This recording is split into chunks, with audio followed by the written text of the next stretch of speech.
मोहम्मद बोजदाक ने कुर्रुश उस्मान के नाजरीन को दिया एक और शॉकिंग सरप्राइज। अस्सलाम वालेकुम नाजरीन, कुर्रुश उस्मान सीरीज के हवाले से अपडेट्स के साथ हाजिर हैं। जी हाँ दोस्तों, मोहम्मद बोजदाक जिन्होंने कुर्रुश उस्मान सीरीज की किस्त नंबर 190 में तुर्गुत की एंट्री करवा के एक ज़बरदस्त सरप्राइज दिया था और साथ ही साथ ड्रामे की गिरती हुई रेटिंग को भी कामयाबी से संभाला था। अब एक और सरप्राइज देने के लिए तैयार हैं, लेकिन ये सरप्राइज कुर्रुश उस्मान के नाजरीन के लिए शायद खुशगवार ना हो बल्कि शॉकिंग हो सकता है। और वो सरप्राइज है कुर्रुश उस्मान सीरीज से एमरे बे यानी ओरहान और एजिम सीना यानी कि होलोफिरा का अलग हो जाना।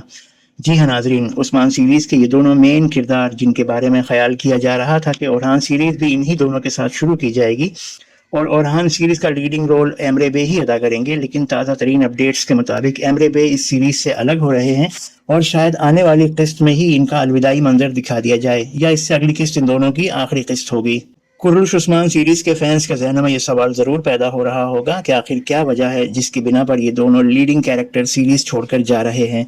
तो इन दोनों के जाने की कई वजूहात हो सकती हैं, जिनमें सबसे अहम वजह ये हो सकती है कि मोहम्मद बोजदाक ने ओरहान सीरीज के मेन किरदार के लिए एमरे बे की बजाय तुर्की के किसी दूसरे टॉप क्लास एक्टर को या तो फाइनल कर लिया है या वो ऐसा प्लान कर रहे हैं, क्योंकि तुर्की में एमरे बे की पॉपुलैरिटी बुराक ओज़जीविच जैसी नहीं है। ओरहान सीरीज के लीडिंग रोल के लिए थोड़ा मैच्योर एक्टर की भी ज़रूरत होगी और वो मैच्योरिटी एमरे बे की पर्सनालिटी में शायद उतनी नहीं है जितनी कैरेक्टर के लिए ज़रूरत होगी। इस बात की वजह से एमरे बे को ज़रूर मायूसी हुई है, क्योंकि उस्मान सीरीज़ में ओरहान का किरदार अदा करने के बाद यकीनन इनका माइंड ये बन चुका था कि आने वाली ओरहान सीरीज़ में वो ही लीडिंग रोल अदा करेंगे।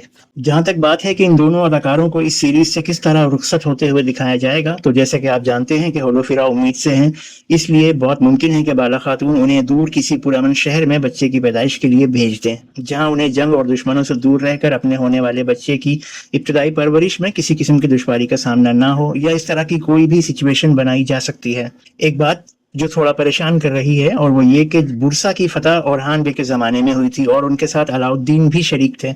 तो अगर ओरहान सीरीज में ओरहान बे का किरदार किसी बड़े और मैच्योर अदाकार को दिया जाएगा तो अलाउद्दीन और गोंचा क्या ये ही होंगे या इन दोनों के किरदार भी किसी दूसरे अदाकार को दिए जाएंगे? इस हवाले से अभी तक कोई अपडेट दस्तयाब नहीं है। जैसे ही ऑफिशियल न्यूज़ ब्रेक होती है हम ज़रूर आपके साथ शेयर करेंगे। नाजरीन, आपको क्या लगता है उस्मान सीरीज से ओरहान और होलोफिरा के चले जाने से क्या फ़र्क पड़ सकता है? क्या ड्रामे की रेटिंग को बरकरार रखने के लिए मोहम्मद बोजदाक किसी दूसरे अदाकार की एंट्री करवा सकते हैं, जैसे कि मिखाइल कोसिस या किसी मंगोल कमांडर की जो ओलोकुचार से भी ज़्यादा ताकतवर हो?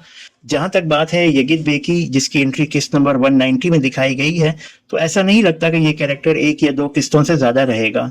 क्लाडियस की अदाकारी की तारीफ ना करना नाइंसाफ़ी होगी। बहुत खूबसूरत अंदाज से अपने किरदार को निभा रहा है और डायलॉग्स की अदायगी तो कमाल की है। देखना यह है कि उस्मान बे को ये कितना टफ टाइम देता है। तो नाज़रीन, ये थी आज की ताज़ा तरीन अपडेट कुर्रुश उस्मान के हवाले से। अपडेट्स के लिए हमारे चैनल को सब्सक्राइब कर लें और बेल आइकन को प्रेस कर लें ताकि हमारी आने वाली वीडियोज़ आप तक पहुँच सकें। मिलते हैं अपनी नेक्स्ट वीडियो में, तब तक के लिए इजाज़त दीजिए। अल्लाह हाफिज़।